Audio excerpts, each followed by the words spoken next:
சில வாரங்களா உலகமே ஒரு விஷயத்தை பார்த்து ஆச்சரியப்படுது. அமெரிக்காவும் இஸ்ரேலும் சேர்ந்து ஈரான் மேல சரமாரியா குண்டு போடுறாங்க.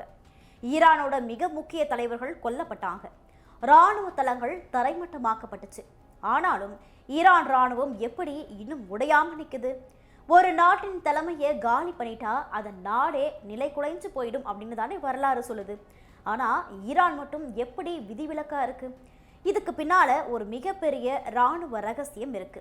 அதுக்கு பெயர் தான் மொசைக் டிஃபென்ஸ், அதாவது மொசைக் தற்காப்பு முறை. இது சாதாரண போர் முறை கிடையாது, இது ஒரு சர்வைவல் ஸ்ட்ராட்டஜி. இன்னைக்கு வீடியோவில் ஈரான் எப்படி இந்த முறையை பயன்படுத்தி உலக வல்லரசுகளை திணறடிக்குது, உண்மையிலேயே இந்த முறை அவ்வளோ பவர்ஃபுல்லா, இதை பற்றி தான் ரொம்ப டீட்டெயிலாக இந்த தொகுப்பில் பார்க்க போகிறோம். வாங்க முதல்ல மொசைக்னா என்னன்னு புரிஞ்சுப்போம். சின்ன சின்ன வண்ண கற்களை சேர்த்து ஒரு பெரிய ஓவியத்தை உருவாக்குவாங்க இல்லையா, அதுக்கு பேர் தான் மொசைக். அந்த ஓவியத்துல இருந்து ஒரு சில கற்கள் விழுந்தா கூட அந்த ஓவியம் அழியாது, அது அப்படியே தான் இருக்கும். அதே கான்செப்ட் தான் ஈரான் இராணுவத்திலையும். ஈரானிய புரட்சிகர பாதுகாப்பு படை, அதாவது IRGC, கடந்த 20 வருஷமா இந்த திட்டத்தை உருவாக்கி வச்சிருக்காங்க. 2003 அமெரிக்கா ஈராக் மேல போர் தொடுத்தப்போ சதாம் ஹுசைன் அரசாங்கத்தை எப்படி ஈஸியா வீழ்த்தினாங்கன்னு ஈரான் கவனிச்சது. அப்போ அவங்க புரிஞ்சுக்கிட்ட ஒரு உண்மை என்ன அப்படின்னா, அமெரிக்கா மாதிரி ஒரு வல்லரசு கூட நேருக்கு நேர் மோதி ஜெயிக்க முடியாது, ஆனா அவங்கள ஜெயிக்க விடாம தடுக்க முடியும். அதுக்காக அவங்க உருவாக்குனது தான் இந்த மொசைக் டிஃபென்ஸ்.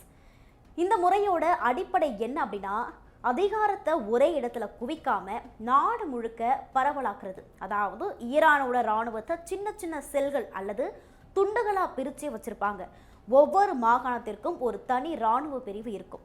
அந்த பிரிவுக்குன்னு தன்னிச்சையா செயல்படுற அதிகாரம் இருக்கும். உதாரணமா, தெஹ்ரான்ல இருக்கிற தலைமை அலுவலகம், அதாவது ஹெட் குவார்ட்டர்ஸ் குண்டுவீச்சில் அழிஞ்சு போனாலோ அல்லது சுப்ரீம் லீடர் கொல்லப்பட்டாலோ கூட இந்த சின்ன சின்ன இராணுவ பிரிவுகள் தொடர்ந்து சண்டை போட்டுக்கிட்டே இருக்கும்.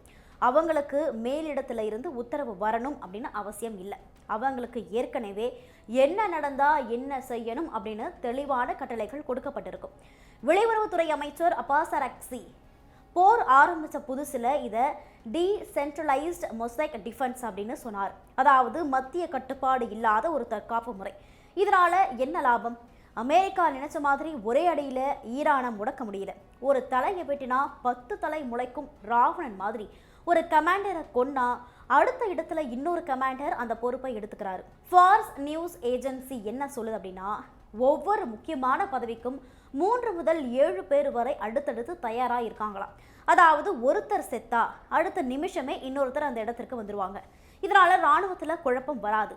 சங்கிலி தொடர் போல சண்டை நடந்துக்கிட்டே இருக்கும். த சவுஃபான் சென்டர் போன்ற பாதுகாப்பு ஆராய்ச்சி நிறுவனங்கள் என்ன சொல்லுது அப்படின்னா, இந்த முறை ஈரான டீகேபிடேஷன் ஸ்ட்ரைக்ஸ், அதாவது தலை துண்டிப்பு தாக்குதல்களில் இருந்து பாதுகாக்குது. அமெரிக்கா நினைச்சா ஈரானோட ரேடார் கம்யூனிகேஷன் சிஸ்டத்தை எல்லாம் ஜாம் பண்ணலாம். ஆனால் இந்த மொசைக் முறைப்படி ஒவ்வொரு யூனிட்டும் தனித்தனியாக இயக்குறதுனால மொத்த நெட்வொர்க்கையும் ஒரே நேரத்தில் முடக்க முடியலை. இது களத்தில் எப்படி வேலை செய்யுதுன்னு பார்க்கலாம். ஈரானுக்கு தெரியும் அவங்களால அமெரிக்கா அளவுக்கு விமானப்படையோ அல்லது துல்லியமான ஏவுகணைகளோ வச்சிருக்க முடியாது அப்படின்னு. அதனால அவங்க ஏசிமெட்ரிக் வார்ஃபேர், அதாவது சமசீரற்ற போர் முறையை கையாளுறாங்க. இதில் அவங்க டார்கெட் ஜெயிக்கிறது கிடையாது, எதிரியை சோர்வடைய செய்யறது மட்டும்தான். அதாவது வார் ஆஃப் அட்ரிஷன் அப்படின்னு சொல்லுவாங்க.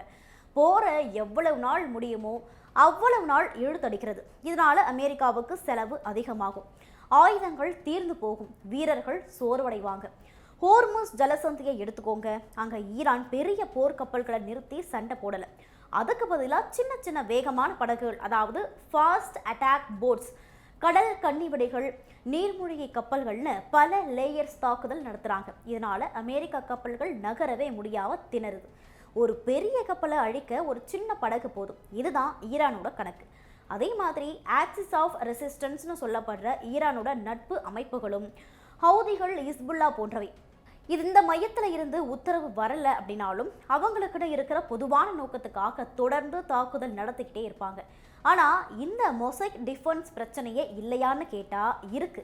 இதில் இருக்கிற ஒரு பெரிய ஆபத்து என்ன அப்படின்னு பார்த்தீங்கன்னா, மிஸ்கால்குலேஷன். அதாவது ஒவ்வொரு சின்ன குழுவுக்கும் தன்னிச்சையாக செயல்படுற அதிகாரம் இருக்கிறதுனால சில நேரங்களில் அவங்க தலைமைக்கு தெரியாமலேயே தப்பான முடிவுகளை எடுக்கலாம். உதாரணமாக சமீபத்தில் அதிபர் மசூத் பெசஷ்கியன் அண்டை நாடுகள் மேலே நடந்த சில தாக்குதலுக்கு மன்னிப்பு கேட்டார். ஆனால் உள்ளூர் கமாண்டர்கள் அதை ஏற்றுக்கல.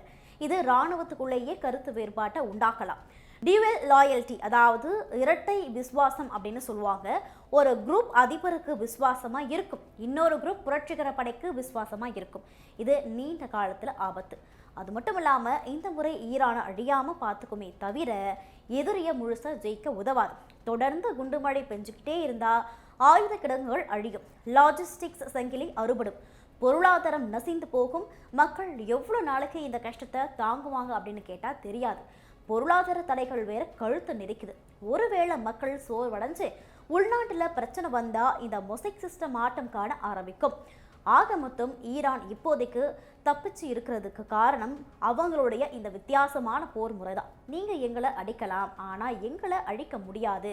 நாங்கள் சிதறி போன கண்ணாடிகள் மாதிரி ஒவ்வொரு துண்டும் உங்களை குத்திக்கிட்டே இருக்கும். இதுதான் ஈரான் அமெரிக்காவுக்கு சொல்கிற செய்தி. ஆனால் இது எவ்வளவு நாளைக்கு தாக்கு பிடிக்கும்? அமெரிக்கா இதுக்கு மாற்று வியூகம் வகுக்குமா? பொறுத்திருந்து தான் பார்க்கணும். நீங்கள் என்ன நினைக்கிறீங்க இதை பற்றி? ஈரானோட இந்த மொசைக் டிஃபென்ஸ் புத்திசாலித்தனமா இல்லை இது தற்கொலைக்கு சமமா? ஒரு வல்லரசு நாட்டை இப்படி ஒரு பரவலாக்கப்பட்ட இராணுவத்தால் ஜெயிக்க முடியுமா? உங்களுடைய கருத்துக்களை மறக்காமல் கமெண்ட் செக்ஷனில் பதிவு பண்ணிட்டு போங்க.